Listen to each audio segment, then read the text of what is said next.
परम पावन परम आराध्य प्रातः स्मरणीय आचार्य श्री महाश्रमण जी के चरणों में सत सत नमन करते हुए हम आज प्रातः की क्लास प्रारंभ कर रहे हैं। त्रिपदी वंदना।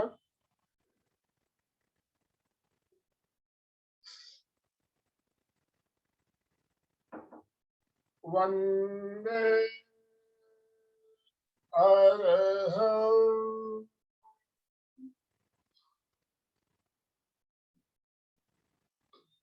वंदे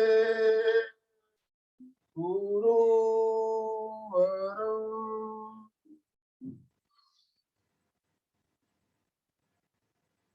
वंदे सत्यम्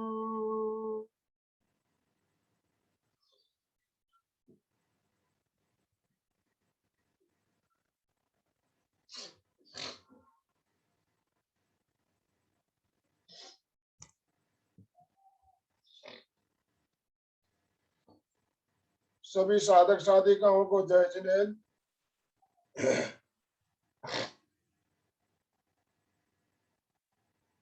आज मंगलवार का दिन और आओ हम जीना सीखे जो हमारा एक क्रम चल रहा है, उसी क्रम में आज 35वीं कड़ी लेकर हम आए हैं। अलका जी सूरत से हमारे साथ जुड़ी हुई है। इस क्रम में अभी प्राण के ऊपर हमारा क्रम चल रहा है।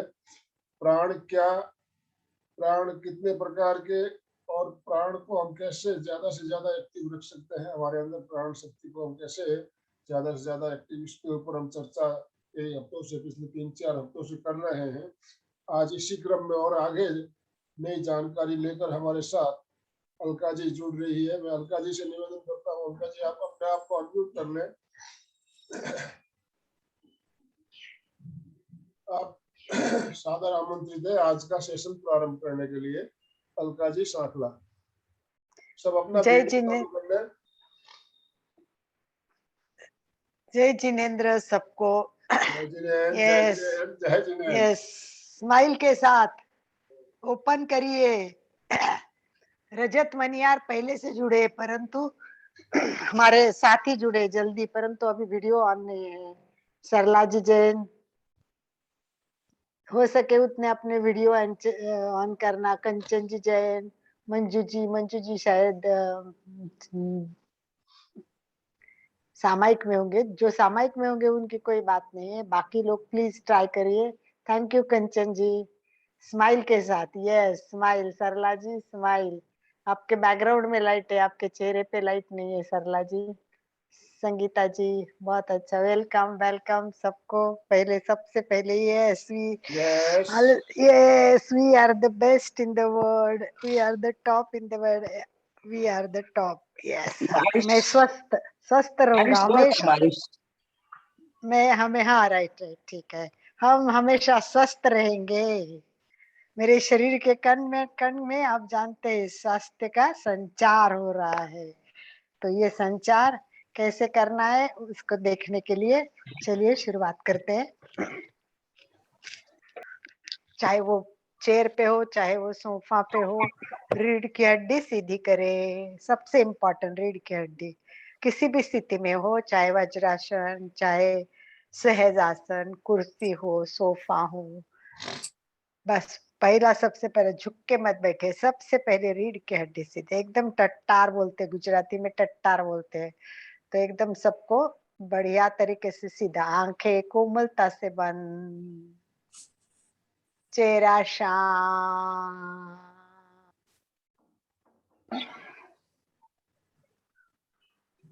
गहरी एकाग्रता और पूरी जागरूकता के साथ पूरा ध्यान श्वास पे केंद्रित करें। केवल एंड केवल श्वास को देखना है। गहरी एकाग्रता, पूरी जागरूकता, प्रसन्नता, आनंद के साथ। ओंकार बहुत बड़ी शक्ति है। एक बिंदु, एक अक्षर इसमें पूरा ब्रह्म समाया है, तो पूरे ब्रह्म से हम विश्व शक्ति अंदर ले सकते हैं। तो कल्पना करनी है कि हमारे पूरे के पूरे शरीर में बहुत बड़ी ताकत ऊर्जा अंदर जा रही है। ये ध्यान की चीजें बार बार मैं बता रही हूँ, क्योंकि ओंकार बहुत इम्पोर्टेंट है, बहुत ज्यादा। अगर रेगुलर करेगी तो बीपी नहीं होगा, डायबिटीज नहीं होगा, आपकी बहुत सारी मानसिक जो बीमारी आती है उससे शांति मिलने से नहीं आएंगी। जिनको है उनकी कंट्रोल में रहेगी, वो बढ़ेगा नहीं, बीपी बढ़ेगा नहीं, डायबिटीज, ये सब चिंता के कारण होता है। तो इसके लिए ओंकार का विधि बहुत अच्छा है। नींद नहीं आती है तो ओंकार करना है। कितना और कैसा ओंकार करना है वो मैं बाद में बताऊंगी योग होने के बाद। तो नींद के लिए भी ओंकार एक बहुत कारागर उपाय है। बहुत लोगों की नींद की समस्याएं है, मन में विचार आए, गुस्सा आया, किसी के ऊपर राग द्वेष आए, तुरंत ओंकार शुरू कर दीजिए, शुद्धि कर लीजिए मन की शुद्धि के लिए। श्वास, लंबा श्वास लेना ना भूले ओंकार के पहले। आपको पता है पहले मेरा ओंकार सुनना है और उसके बाद आपको ओंकार करना है। जैसे मेरा ओंकार पूरा हो जाएगा, आपका ओंकार शुरू हो जाएगा। ओंकार में हमारे दोनों में लयबद्धता हो, तालबद्धता हो, टूटना नहीं चाहिए। इसका मतलब जैसे जैसे मेरा म पूरा होने लगेगा, आपका अ शुरू होने जाए, वो दोनों एक दूसरे को क्रॉस करते हुए, टच करते हुए जाए। या ऐसे नहीं कि मेरा पूरा म हो गया, फिर एक आधा पॉज हो गया और फिर आपका ओ शुरू हो गया। इसीलिए हमें लयबद्ध तालबद्ध करना है, इसीलिए मैं 11 बार ले रही हूँ। तो चलिए, रीढ़ की हड्डी के साथ आंखों को बंद करते हुए एकदम शांति आनंद के अनुभूति के साथ पहले ध्यान से सुने।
शांति, आनंद की अनुभूति, प्रसन्नता के साथ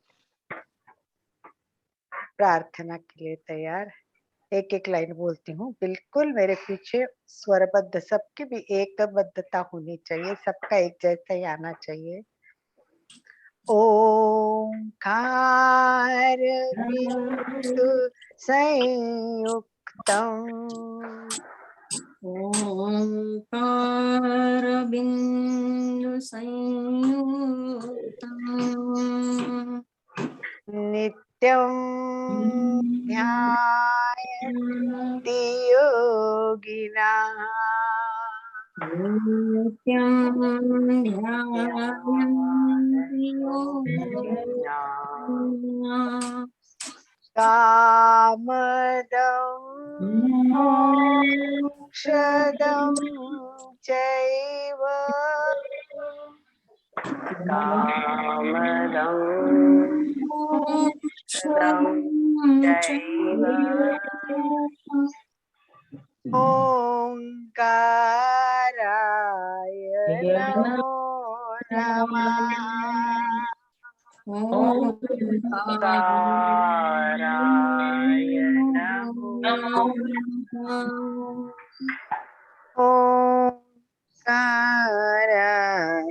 नमो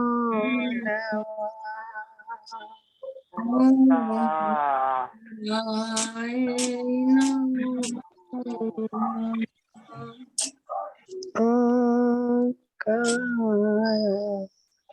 नमो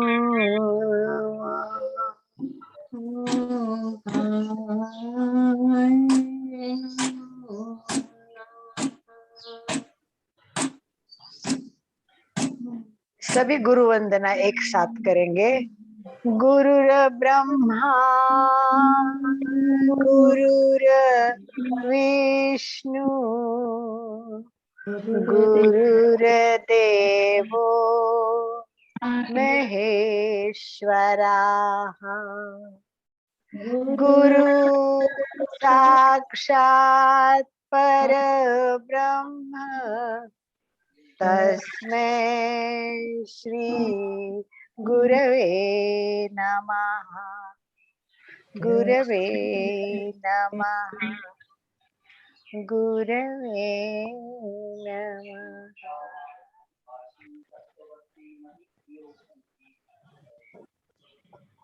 पूरी शांति, आनंद की अनुभूति, प्रसन्नता के साथ दोनों हाथ के तलवे हो सके उतने ज्यादा से ज्यादा घसिए, जितना हो सके उतने घसने की कोशिश करें। जोरदार जोरदार घसे, गर्माहट, पूरी गर्माहट महसूस होती है तलवों में। जितना ज्यादा एक साथ घसना है, गर्माहट इतना गर्म तेज होगा, और फिर आंखों पे थोड़ी देर रखे, आंखों को मसाज, गरम गरम मसाज, बहुत अच्छा शेक हो जाता है। ये बहुत आंखों को शांति देता है। उसके बाद में हाथ को संपुट करे और आंखों को अंदर ही खोले, बंद करे, खोले, टिमटिमाए, आंखों को टिमटिमाए अंदर ही, और धीरे धीरे भूमि का दर्शन करते हुए हाथ नीचे।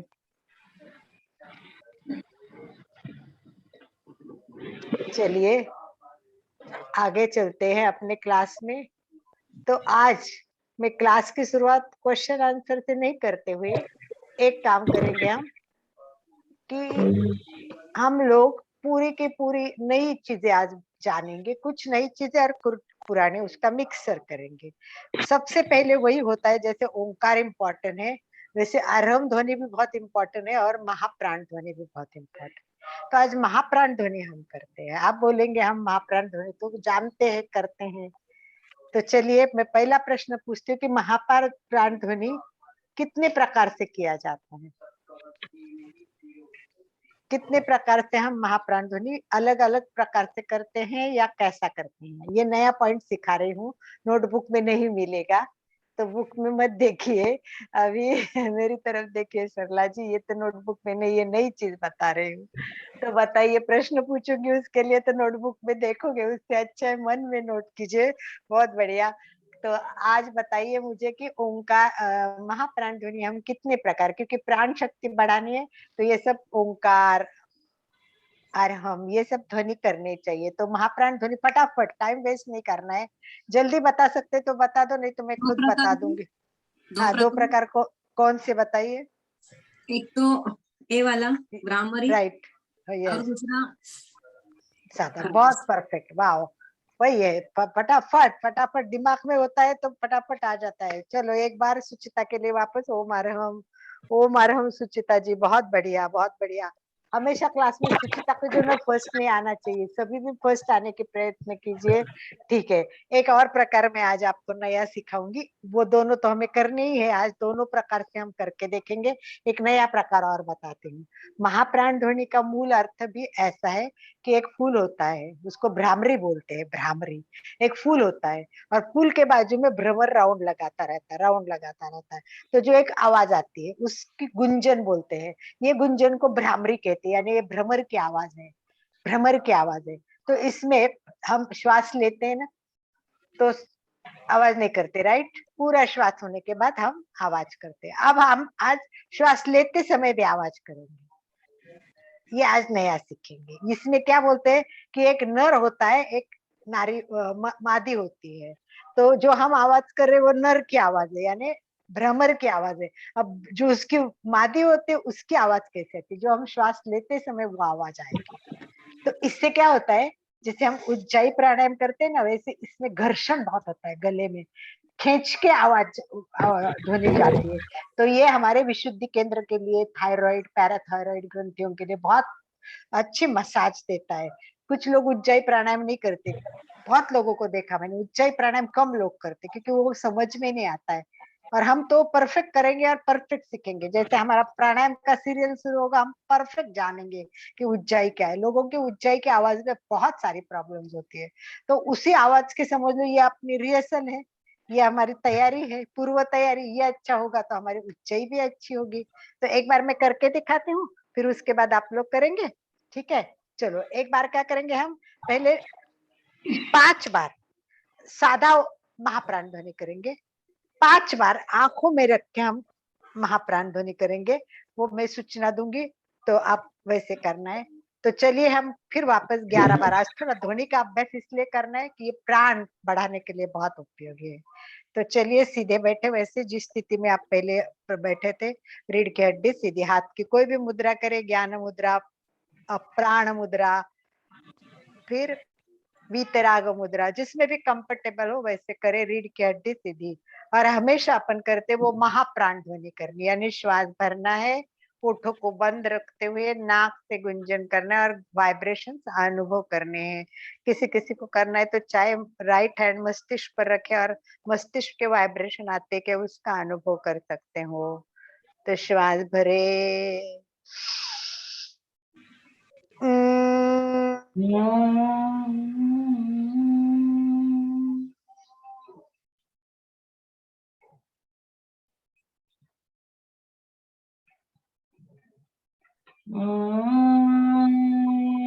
सबको साथ में ही करना है और हो सके तो काउंट सामने घड़ी भी देखने के मेरा कितना सेकंड होता है, तो अपना अधिक से अधिक सेकंड होने के लिए तैयार। तो देखिए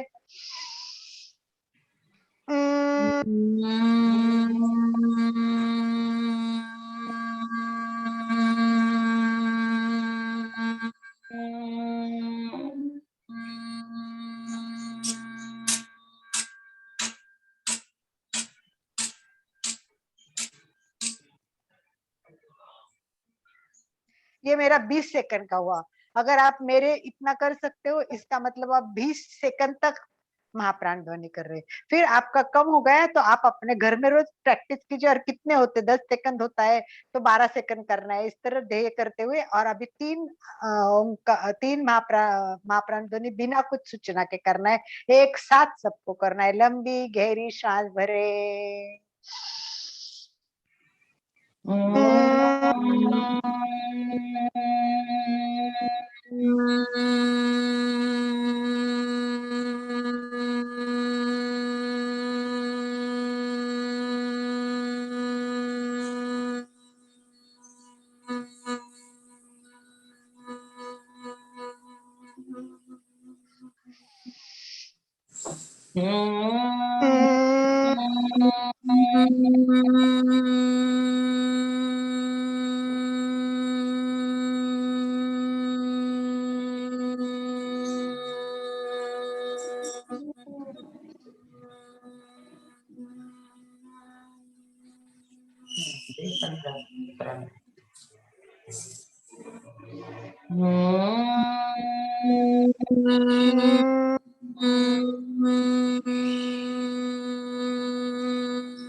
अब महाप्राण ध्वनि हमको उंगलियां कान पे रखनी है, सॉरी, अंगूठे से कान के छोटे पल्ले को दबाना है और अपने आंखों पे रखने हैं। इसको भोए के ऊपर वगैरह रखने की जरूरत नहीं, दबाव नहीं देना है, हल्का सा रखना है और 5 बार करना है। कोई सूचना नहीं मिलेगी, सभी एक साथ करें।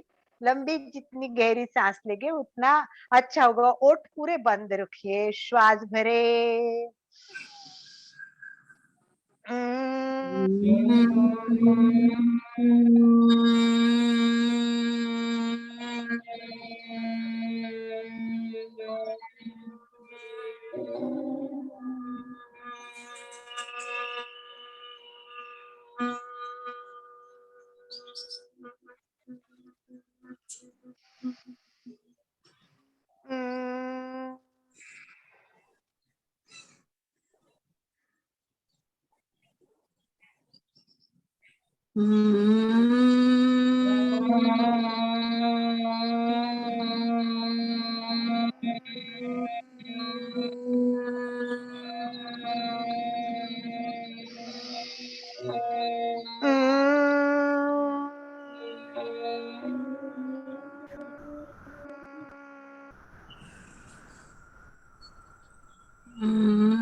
धीरे से हाथ नीचे,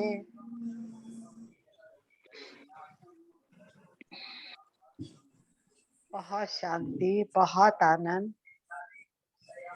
मस्तिष्क में गुंजन होने से पूरे शरीर के अनेक समस्याओं का समाधान देता है ये महाप्राण ध्वनि। इस ध्वनि से हमारे पूरे ब्रेन पे वाइब्रेशंस होते हैं। विश्वास के साथ और श्रद्धा के साथ ये अगर करेंगे तो बहुत फायदे होते हैं। इसको अगर हम हमारे ज्योति केंद्र पर कंसंट्रेट करके श्वेत रंग का ध्यान करके भी कर सकते हैं, तो वो करने से बच्चों के स्कूल के मार्क्स बढ़ने की संभावनाएं बहुत ज्यादा होती है। कंसंट्रेशन बहुत अच्छा होता है। तो अपन 3 महाप्राण ध्वनि करेंगे। पूरा ध्यान ज्योति केंद्र पर करेंगे, श्वेत रंग का ध्यान। अभी आपने आंखें बंद की तो अलग अलग को अलग अलग अनुभव आए होंगे। किसी को एकदम तेज दिखाई देगा, किसी को ब्लैक दिखाई देगा, किसी को कुछ ना कुछ आंखों के सामने आएगा। तो आपके अनुभव भी शेयर करना कि आपको आंखें बंद करने के बाद क्या क्या क्या आंखों के सामने दिखा। और अभी 3 बार रीढ़ की हड्डी सीधी करें, ज्योति केंद्र पर ध्यान केंद्रित करें। श्वेत रंग का ध्यान करना है, चम चम चमता श्वेत। महाप्राण ध्वनि का उच्चारण करते हुए ज्योति केंद्र पर पूरा ध्यान केंद्रित करते हुए कल्पना करें पूरा श्वेत रंग का ध्यान और महाप्राण ध्वनि एक साथ करके देखे। श्वास भरे,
अभी बताइए, सूचना दी और बोला कि ज्योति केंद्र पर श्वेत रंग के ध्यान के साथ करना है, तो उसमें और पहला हमने जो महाप्राण ध्वनि किया उसमें फर्क लगा क्या आप लोगों को?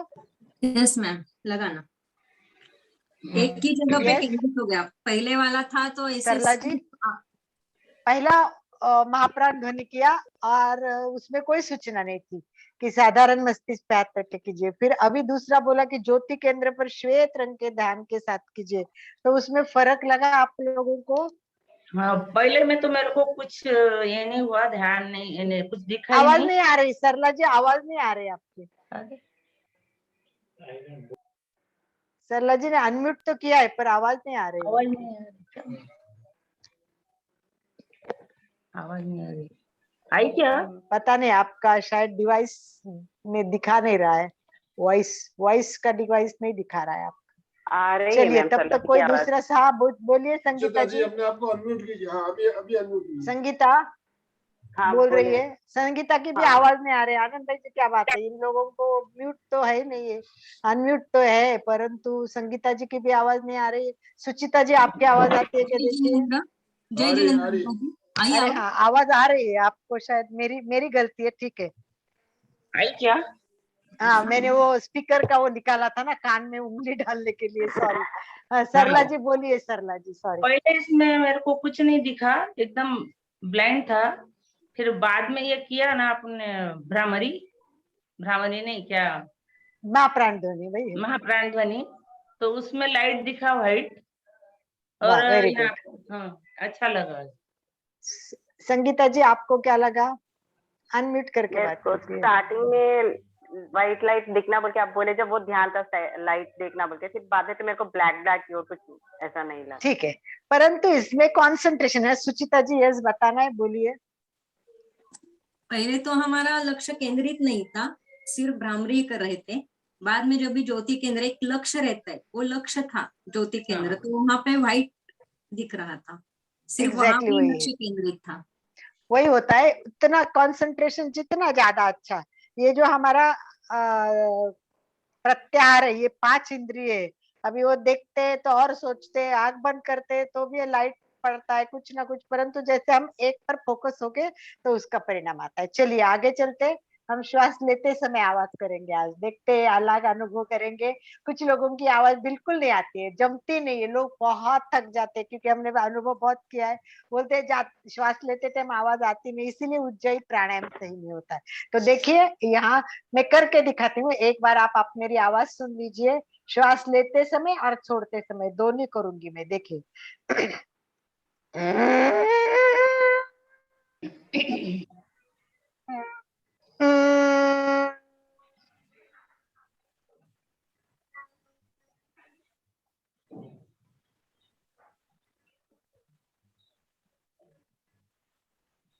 आवाज नहीं आ रही।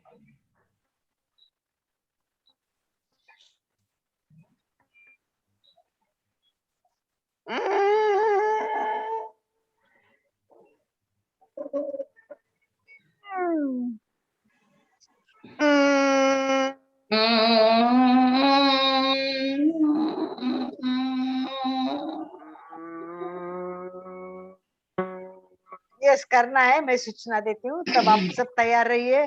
चलिए, रीढ़ की हड्डी सीधी, पूरा ध्यान अपने श्वास पे, और श्वास भरते हुए आवाज करने के, हाथ अपना गले का खाड़ा है वहां रखिए, और आवाज का साथ अनुभव कीजिए कि कैसे अंदर खींच आती है और फिर छोड़ते टाइम क्या अनुभव होता है। श्वास भरते हुए आवाज करें, कोशिश करें।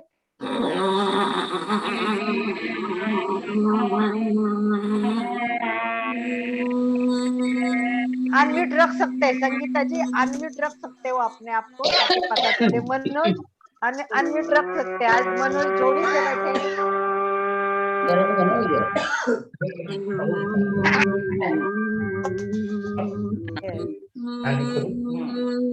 करते जाइए, 3 बार करिए, एक बार करिए। खांसी आ रही है, क्लीनिंग हो रही है वहाँ, यस यस, सफाई हो जाएगी, गले की सफाई हो जाती है इससे। फिर आप भी खुद, यस 3 बार हो गए, एक बार रुक जाइए, एक बार रुक जाइए, जो प्रयोग चालू है उसके बाद रुक जाइए। और आपको है ना, ये साफ करना है, ये साफ रहना जरूरी है, बराबर? तो उससे होगा, आप ऐसे भी कर सकते, सभी करिए।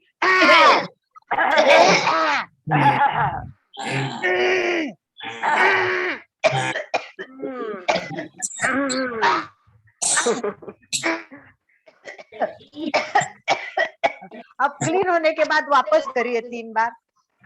थोड़ा खुद क्लीन करते तो आप श्वास के साथ भरिए, आवाज करते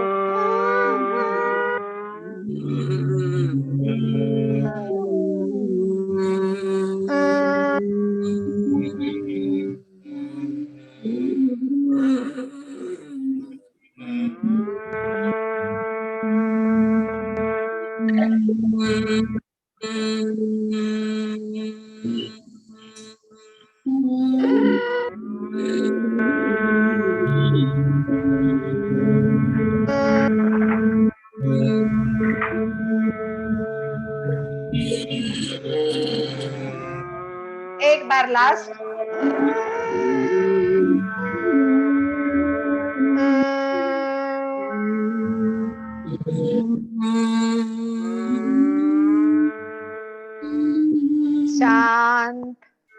योग संपन्न। आप सभी को शांत होना है। एक बार आप मेरी तरफ देखिए और पूरा आप गले पे देखिए कितनी खींच आती है, एक बार देखना है आपको। देखिए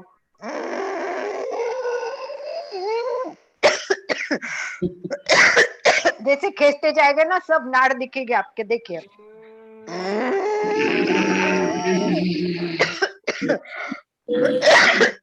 पूरा नहीं हो पा रहा है गला साफ। देखिए एक बार लास्ट दिखाती हूँ।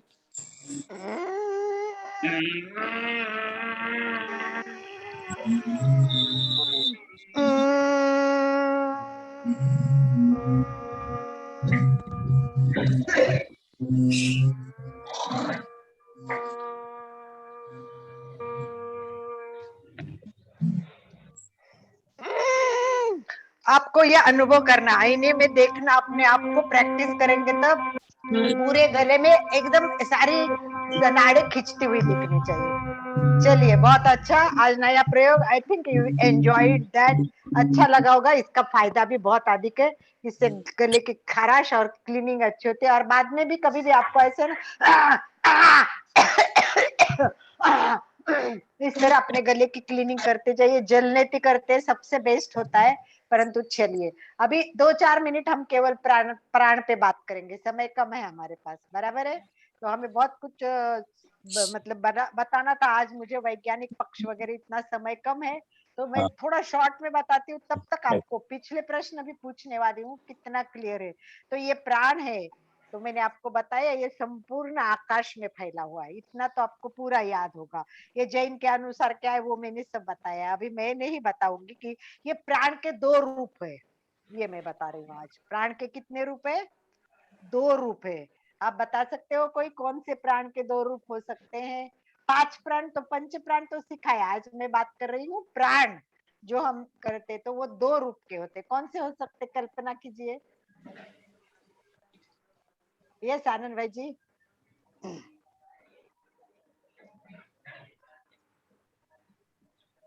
यस सोचिए थोड़ा। सुचिता जी, सरला जी, कौन से 2 प्राण हो सकते? मनोज, 2 प्राण कौन से हो सकते हैं जो मैं एक आप? तो चलिए ऊर्जा वाला, ऊर्जा जो रहता है वो अपने शरीर का। और दूसरा? चलिए मैं बता तेज। देती हूँ, आपको नहीं पता चलेगा। देखिए एक पूरा बाह्य में व्याप्त है, वो है वो जो बाह्य प्राण है। ये सब ये अभिव्यक्ति का प्राण है, बाहर है वो अभिव्यक्ति के रूप में संपूर्ण आकाश में फैला हुआ वो पहला प्राण। और दूसरा प्राण जो ऊर्जा से संभावित रूप से हम अंदर लेते हैं, ये जो प्राण अंदर जाता है ये दूसरा प्राण है। तो अपने अंदर अपनी शक्ति ऊर्जा जो आती है वो अपन लेते। वो जैसे चुंबकीय शक्ति होती है, विद्युत शक्ति होती है, गुरुत्वाकर्षण होता है, वैसे हम श्वास अंदर लेते हैं वो ऊर्जा होती है, वो ऊर्जा अंदर जाती है, ये चुंबकीय शक्ति जैसे काम करती है। तो इस प्रकार प्राण अंदर होता है। तो प्राण किस किस में मिलता है हम लोगों को? तो देखिए प्राण हमें ये सूक्ष्म है। वैसे अगर हम देखा जाए तो भोजन में भी प्राण है, भोजन में भी प्राण है। परंतु ध्यान रखाइए कि ये नाइट मतलब हम जो विटामिन लेते वो नहीं है, पर भोजन में प्राण है। हम हवा में से श्वास लेते हैं परंतु वो ऑक्सीजन नहीं है, वो नाइट्रोजन नहीं है। फिर हम सूर्य की किरणों से भी प्राण लेते हैं परंतु वो पेरा बैंगनी कलर का वो भी नहीं है।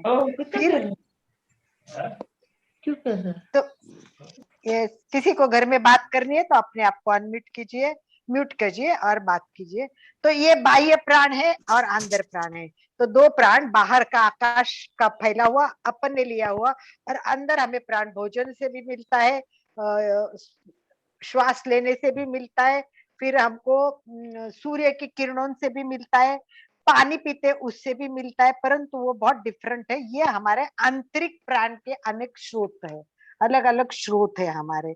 तो इस तथ्य के अनुसार क्या होता है, ये अध्यात्म सिद्धांत के अनुसार कहता है कि प्राण ना तो ऑक्सीजन है, ना तो नाइट्रोजन है, ना रासायनिक निर्माण करता है। ये सामान्यता वायुमंडल की जो ऑक्सीजन आता है ना उसी के साथ में ये प्राण भी आता है। तो हम श्वास लेते हैं तब श्वास के साथ प्राण की ऊर्जा अंदर लेते हैं।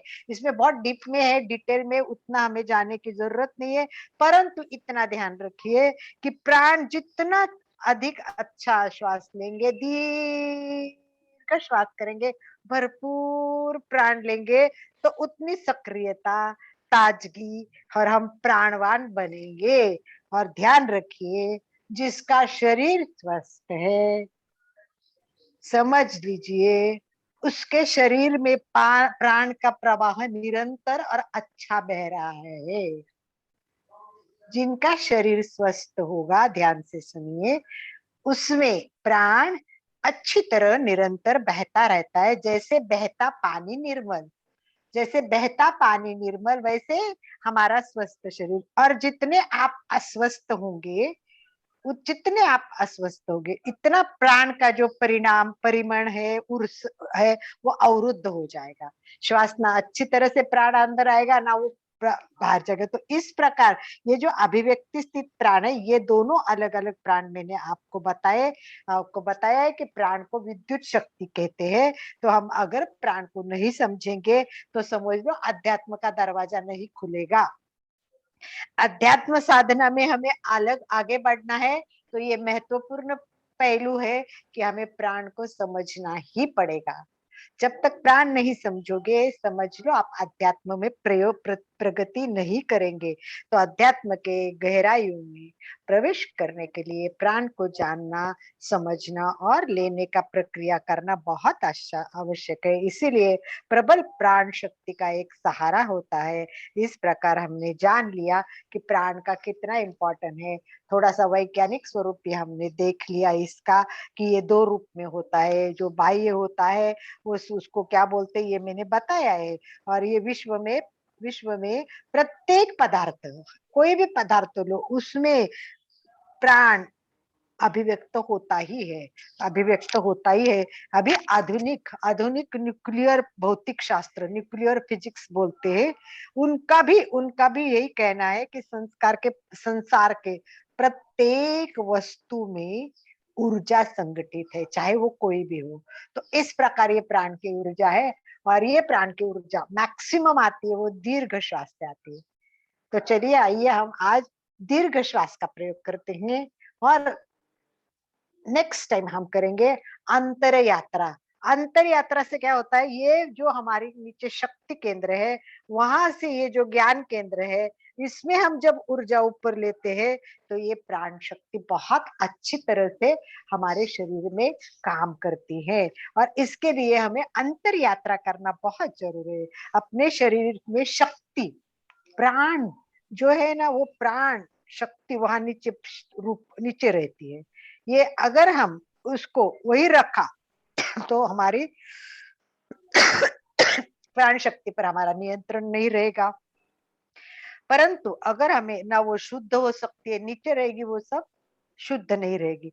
परंतु जब तक हम उसको धीरे धीरे धीरे धीरे प्राण शक्ति को ऊपर ले जाएंगे, अंतर यात्रा करेंगे, दीर्घ श्वास प्रयोग करेंगे, श्वास प्रेक्षा करेंगे, तो ये सब हमारे श्वास, क्योंकि प्राण के सारे केंद्र देखिए मस्तिष्क में है, प्राण के सारे केंद्र मस्तिष्क में है।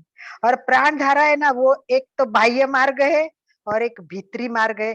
तो ये बाह्य मार्ग से प्राण शक्ति आती है, अंदर जाती है, और प्रत्येक कोशिकाओं को सक्रिय करती है, शरीर के एक तंत्रों को सक्रिय बनाती है। तो ये सामान्य शक्ति है, ऐसे मत समझिए। ये सुषुम्ना के मार्ग से प्राण शक्ति ज्ञान केंद्र तक ले जाना बहुत इंपॉर्टेंट है। तो नेक्स्ट टाइम मैं आपको मस्तिष्क के केंद्र में कहाँ कहाँ प्राण शक्ति कैसी है वो, और हमारे जो बाहर से शक्ति ले लिया अपन ने, ऊर्जा ले ली, फिर वो कैसे अलग अलग शरीर में जाती है, वो तो 5 बताए। पंच प्राण के सिवा भी हमारे जो क्या बोलते हैं उसको, जैन हमारा जो शास्त्र बताता है, उसमें जो हमारे 10 प्राण बताते हैं, आपको याद होगा 10 प्राण होते हैं, और उन 10 प्राणों का पर्याप्ति के साथ संबंध होता है। तो नेक्स्ट क्लास में हम 10 मस्तिष्क में कैसी प्राण होता है, फिर 10 प्राण शक्ति कौन सी है शरीर में हमारी, मतलब मैं नाम खाली आपको लेती हूँ, कौन सी, स्पर्शन प्राण, रसन प्राण, प्राण प्राण प्राण, चक्षु प्राण, श्रोत्र प्राण, मन प्राण, वचन प्राण, काय प्राण, श्वासोश्वास प्राण और आयुष्य प्राण। तो वैसे जैसे ये श्वास अंदर आ गया, ये शक्ति आ गई, फिर इधर जाएगी, वो 10 भागों में बांटी जाएगी। वो कैसे, वो अपन नेक्स्ट टाइम देखते हैं। चलिए थोड़ा दीर्घ श्वास का प्रयोग कर लेते हैं। रीढ़ की हड्डी सीधी, किसी भी मुद्रा में बैठे, कंफर्टेबल बैठे ऐसे हाथ की मुद्रा करें, शरीर स्थिर, श्वेत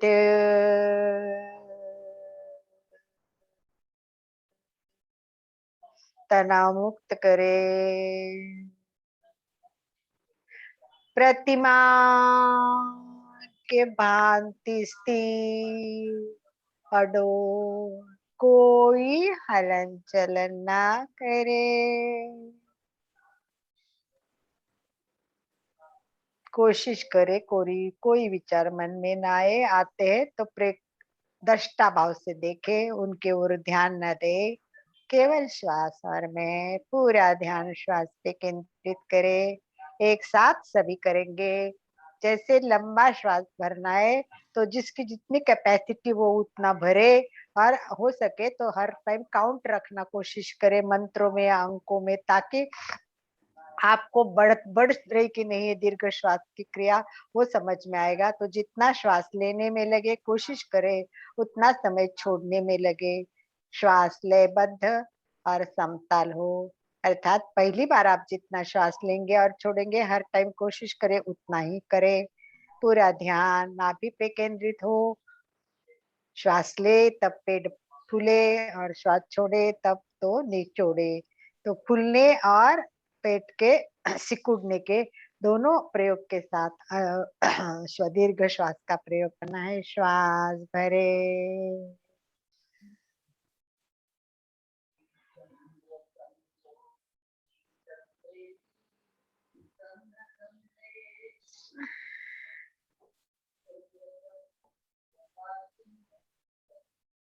जिसका जब लेके पूरा होगा उसको धीरे धीरे छोड़ते जाना है। अंकों के साथ करोगे तो बहुत बढ़िया रहेगा। 4 अंक में लेना है, 8 अंक में छूटना है। ये प्रयोग अगर आप करें तो भी अच्छा है। और 8 अंक में छूटता है या नहीं देखना है। दीर्घ श्वास,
अब श्वास भरे तब कल्पना करे, भावना के साथ प्रयोग करे। श्वास भरना है और कल्पना करनी है। प्रसन्नता, ऊर्जा, शक्ति श्वास के द्वारा अंदर जा रही है, ऐसा बोलना है। और फिर श्वास भरते हुए अनुभव करना है कि शरीर के कण कण कण कण में परमाणु के साथ ऊर्जा शरीर के भीतर प्रवेश कर रही है। पूरा शरीर में ऊर्जा फैल रही है। अब हमारे अंदर जो गंदगी है बाहर निकालिए। चिंता, दुख, विचार श्वास के द्वारा बाहर बाहर छोड़ दीजिए। सारी गंदगी बाहर निकाल दीजिए। नकारात्मक भाव, राग, द्वेष सब बाहर बाहर। अब बहुत जगह खाली हो गई, बहुत जगह खाली हो गई। चलिए उसमें ऊर्जा और प्राण भरे। लंबा गहरा श्वास भरते हुए प्रत्येक कण के साथ, परमाणु के साथ प्राण ऊर्जा शरीर के भीतर प्रवेश कर रही है। पूरा शरीर ऊर्जावान। श्वास छोड़े, गंदगी, नकारात्मक भाव, बीमारी, चिंताएं, राग, द्वेष, सब सब सब सब कुछ बाहर छोड़ दीजिए। बहुत अच्छा, बहुत अच्छा। मैंने आपको पेट पे कंसंट्रेशन करते हुए दिखाया। जो प्रयोग चल रहा है उसको संपन्नता करते हुए सभी को सीधा बैठना है और थोड़ी बातें करनी है, चर्चा करनी है। तो आइए, आराम से बैठे सभी। अब नोटबुक निकाल सकते हो, प्रश्न तो पूछने वाली हूँ। ऊर्जा और बताइए, दूसरा कोई बताइए। ऊर्जा है और क्या है, दूसरे को बताना है। और सुचाता के सिवा संगीता, सरला जी हमेशा के जवाब देते, बाकी सब भी। कंचन जी विचार कीजिए कि क्या है, प्राण क्या है, बाकी भी कोशिश करे। रजत भैया, यस तेज, ऊर्जा जी ने तेज बताया, किसी ने बताया। सुचिता जी यस बताइए। पूजा आपने बताया क्या, तेज? जीवनी Yes. शक्ति है। संगीता मनीषा जी ने बताया, very good very good very Sangeeta good ने मनीषा। बताया मैम। और बताइए तीसरा। जीवनी शक्ति है, जीवनी शक्ति। जीवनी शक्ति है। तो 3 नाम याद रखना, प्राण यानी ऊर्जा, तेज और शक्ति। ये संपूर्ण विश्व में व्याप्त है और अपने लिए वो जीवनी शक्ति है। सब में ग्रंथों में उसको जीवनी शक्ति कहा गया है। तो फिर बताइए कि ये जो प्राण है, ये प्राण किस किस ने व्याख्यात किया, किस किस के नाम आपको याद है? मैंने 3-4 व्याख्याएं बताई। एक सिंपल नाम किसी का याद आता है, एक सिंपल वर्ड है उसके लिए, वो भी बता देंगे रिपीट करने। गुरुदेव तुलसी ने तो बताया ये जीवनी शक्ति है। और इसके साथ बताइए कुछ याद आता है तो। चलिए मैं बता देती हूँ फटाफट। स्वामी विवेकानंद इसको साइकिक फोर्स कहते थे, साइकिक फोर्स। ऐसे बहुत लोगों ने बताया, इतना आपको ध्यान रखने की जरूरत नहीं है। तो चलिए आगे बताइए कि उपप्राण कौन से है। मुझे पता है पंच प्राण सबके दिमाग में बैठे हुए हैं। उपप्राण याद आ रहे हैं क्या? 5 प्राण और 5 उपप्राण। 5 प्राण तो मुझे पता है सबको याद होगा। अभी कंचन जी बता रहे थे 5 प्राण है। 5 प्राण कंचन जी बता दीजिए, आप फटाफट बता सकते हो। उदान, प्राण, समान, अपान, व्यान। वाह करेक्ट, वाह। एक बार कंचन जी के लिए ओम अरहम, ओम नहीं, अरहम। मैंने बताया, मैंने बताया। सरला जी ने बताया, सॉरी सॉरी, हाँ, मुझे मैंने एकदम। बताया। सरला जी के लिए एक बार ओम अरहम। वाओ वेरी गुड सरला जी। मुझे लगा कंचन जी बोले थे। चलो 5 उपप्राण कौन बताएगा, उसके लिए बड़ा ओम अरहम होगा। सुचिता जी आ रहा है क्या, नोटबुक में मिल रहा है? नहीं मिल रहा है? लिखा है, लिखा है। लिखा है पर कहाँ लिखा है, वो भी नहीं मिल रहा है। अभी वो नोट ढूंढने से दिमाग में फिट कीजिए। तो जैसे ये हमने किया है कि ऊपर नाक के ऊपर है वो ऊ, मतलब ऊपर का भाग, मतलब उदार इम्पोर्टेंट है। इसलिए नाक से लेकर हृदय तक कौन सा है? प्राण। और ये प्राण के बाद सबको बैलेंस करने वाला है वो समान। और उसके बाद नीचे का भाग है पूरा अपान, और पूरे शरीर में व्यान। ये जैसे दिमाग में अब फिट बैठा है आप लोगों के समझ में, वैसे भी हमें उपप्राण में बता देती हूँ। एक नाग, नाग होता है वो कंठ से लेके मुख तक होता है, कंठ से लेके मुख तक डकार और हिचकी का काम करता है। दूसरा कुर्म, वो नेत्र के लिए, नेत्र गोलक में होता है और आंखें हमारे खोलना बंद करने का काम दूसरा आवाज आ नेत्र। रहा मैडम। कुर्म, कुर्म, हाँ अभी अनम्यूट कर दीजिए, म्यूट कर दीजिए आनंद भाई जी, शायद लोगों की आवाज आ रही है। कितनी देर घर में चुप बिठाएंगे सबको? हाँ? थोड़ा तो अभी आवाज तो चालू होगा। तो नाक कंठ से मुख तक डकार और हिचकी का काम करता है। कुर्म नेत्रों के गोलक में होता है, नेत्र खोलना बंद होता है। क्रुकल मुख, हृदय, हृदय मुख से हृदय तक, मुख से हृदय तक उबासी आती है, भूख प्यास उत्पन्न होती है, ये सब क्रुकाल से होती है। देवदत्त नासिका से कंठ तक, नासिका से लेके कंठ तक। छींक आना, आलस आना, निद्रा आना, और लास्ट धनंजय वो पूरे शरीर में होता है। धनंजय भी पूरा शरीर, मांसपेशियों को सुंदर बनाता है, शरीर को खींच के रखता है। इस प्रकार शॉर्ट में धनंजय संपूर्ण शरीर में, देवदत्त नासिका से कंठ में, कृकल मुख से हृदय तक, कुर्म नेत्र में और नाक कंठ से मुख तक। चलिए, तो हमारा 5 प्राण और 5 उप प्राण क्लियर हो गए। नेक्स्ट टाइम हम क्या देखने वाले, कोई स्टडी करके आ सकते हैं तो अवदा 5 शरीर कीजिए। और ये जो हमारे है, ये गुरुदेव तुलसी के पुस्तक में से बता रही हूँ। 2 नंबर क्या बोले मैडम? नाक के बारे बाद में बोलिए सुचिता जी, 2 नंबर क्या लिखा है? कूर्म। कुर्म। देखिए 3 संगीता जी 3 नंबर, संगीता जी 3 नंबर बताइए। कृपल कुछ भी बोले मैम, कृपल कृपल, देवदत्त और धनंजय। धनंजय तो लिखा है। चलिए कुर्म कोई बात। देवदत्त है, कृपल। नेक्स्ट टाइम हम आगे का भाग देखेंगे। चलिए, आज का कैसा लगा आपको? बहुत कौन सा सुंदर, अच्छा लगा, कौन सा बात अच्छी लगी? बहुत ही सुंदर प्रयोग आज के। गले का अच्छा लगा मैम, नया था वो हमारे लिए। गले अंदर का श्वास, यस ऊपर श्वास वापस लेना पड़ेगा मैडम। वापस आवाज करके करके दिन भर आज प्रयत्न करो। उप प्राण वापस उप प्राण दिमाग में आज दिन भर कैच कर दीजिए, उप प्राणों को दिमाग में सेट कर दीजिए आज। और फिर आवाज करते हुए, कंठ को खींचते हुए, जोर जोर से यहाँ आईने में जाके देखो और ऐसे कंठ को देखते हुए ये कैसे खींचता है, कहाँ खींचता है, वो सब अनुभव कीजिए तो बहुत मजा आएगा। 7:30 टाइम हो गया, ज्यादा भी तो बस करते हैं हम समापन। यस, समापन की ओर। आनंद भाई जी, तो नेक्स्ट टाइम आप अगर जैन, यस पूरा हो गया है, क्वेश्चन भी हो गए हैं। आप नेक्स्ट टाइम अंतर यात्रा के साथ दीर्घ श्वास का प्रयोग के साथ चलिए। आज ज्यादा प्रयोग करवाए। अलका जी, नेक्स्ट, हाँ जी, आपका सेशन बहुत ही शानदार, बहुत ही बढ़िया। प्राणायाम, उज्जाई प्राणायाम के बारे में बताया आपने, भ्रामरी प्राणायाम के भी बारे में बताया, बहुत सारे प्रयोग आपने कराए, सभी को बहुत ही अच्छे लगे। एक प्रयोग मैं, छोटा सा प्रयोग आपको बताऊंगा, कारण ये कोई किताब में आपको नहीं मिलेगा, किताब में नहीं मिलेगा।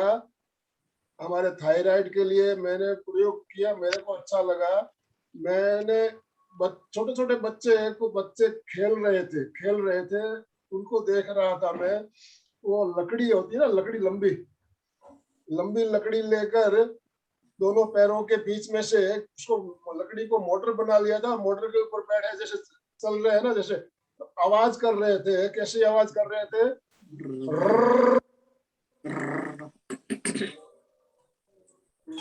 आवाज करके वो दौड़ रहे थे, मोटर चला रहे थे। मेरे को लगा भाई ये आवाज तो मैंने करके देखा, मेरे उसमें इससे थायराइड ग्रंथि और पैराथायराइड ग्रंथि पे बहुत ज्यादा इफेक्ट पड़ा। तो मैंने एक दिन अपनी क्लास में भी बताया था, हमारे यहाँ जो क्लास चलती थी पहले, महाप्रज्ञ प्रेक्षक, करीब 2-3 साल पहले की बात है। तो बहनों को भी भाइयों को भी बहुत अच्छा लगा, काफी भाई बहनों ने प्रयोग किया। तो आज मेरे दिमाग में वो बात आई, मैंने सोचा ये बातें आपको बताऊं। मैंने बच्चों से ये चीज सीखी थी और मैंने ये प्रयोग करके देखा, मेरे को बहुत बढ़िया लगा। मैं बीच बीच में करता भी हूँ, इससे हमारे आवाज भी क्लियर होती है, आवाज भी क्लियर होती है। आप करके देखिएगा एक बार आप। हाँ,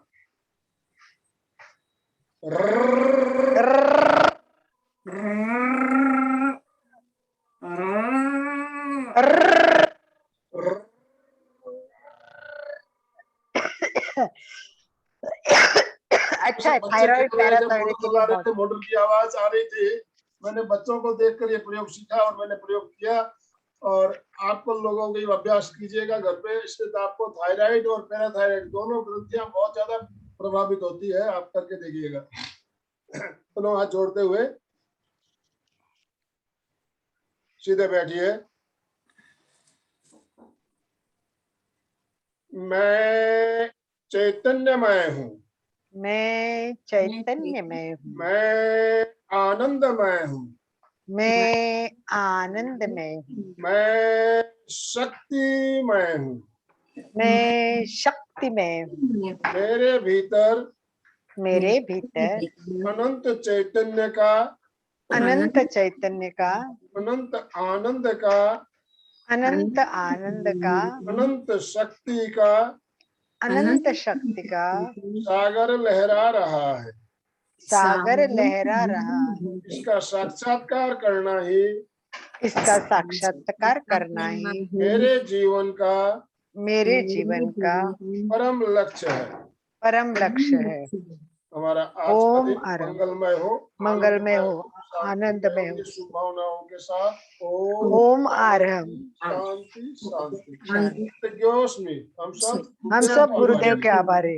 कृतज्ञोस्मि, हम सब गुरुदेव के आभारी। कृतज्ञोस्मि, हम सब गुरुदेव के आभारी। धन्यवाद आप सभी का। ओम आरम। मल्लिका जी के और आनंदमल जी के आभारी है। Thank you, thank you, thank you. हम सब आपके आभारी। आप नहीं आते तो किसको दिखाते हैं, दोनों ही बैठ जाते, मैं और आनंद भाई जी।